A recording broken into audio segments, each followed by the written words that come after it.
vous exhortant, vous consolant, vous conjurant de marcher d'une manière digne de Dieu, qui vous appelle à son royaume et à sa gloire. 1 Thessaloniciens 2,12.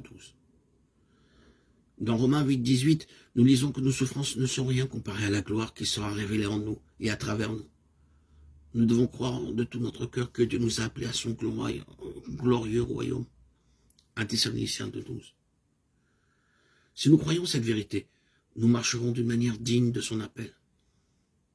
Vous êtes enfant de Dieu, son partenaire, son vase, un roi, un prince et un sacrificateur. Marchez d'une manière digne de lui.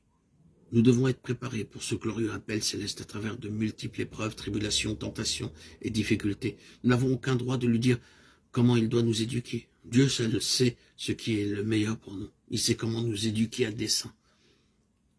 Un héritage est lié à la nationalité que nous recevons de nos parents. De même, comme enfants de Dieu, le caractère de notre Père Céleste et les traits de notre nationalité céleste doivent se manifester en nous. En tant que pécheurs, nous sommes remplis de péchés, de honte et de souillure. Mais après la conversion, certaines vertus sont mises en évidence. Elles ne proviennent pas de la famille ni de notre nationalité terrestre, mais du Seigneur Jésus-Christ. Les qualités et les vertus de notre Seigneur sont transférées en nous. La bonté, la gentillesse, l'amour, la patience.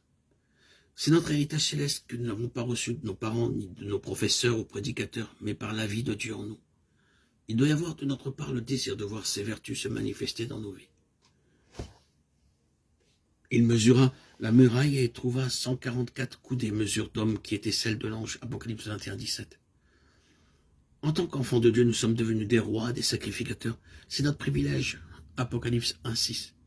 Ne pensez pas que ces paroles ne s'adressent qu'aux apôtres, aux martyrs et aux prophètes. Elles sont pour chacun. Tous ceux qui sont lavés et purifiés par le sang du Seigneur Jésus-Christ sont nés dans une famille céleste et ont été faits princes et sacrificateurs pour Dieu. Par l'héritage, vous avez un avenir. Si vous êtes né dans la famille royale de Dieu, vous savez qu'un jour, vous régnerez pour toujours dans son royaume. Et vous êtes préparés en vue de cela.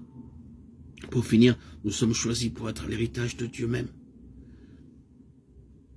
Notre Père Céleste nous aime d'un amour éternel. C'est notre héritage céleste.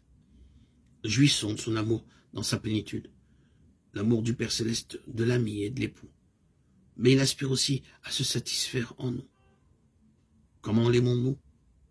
Hélas, combien souvent nous avons honte de notre héritage céleste et de notre Père Céleste.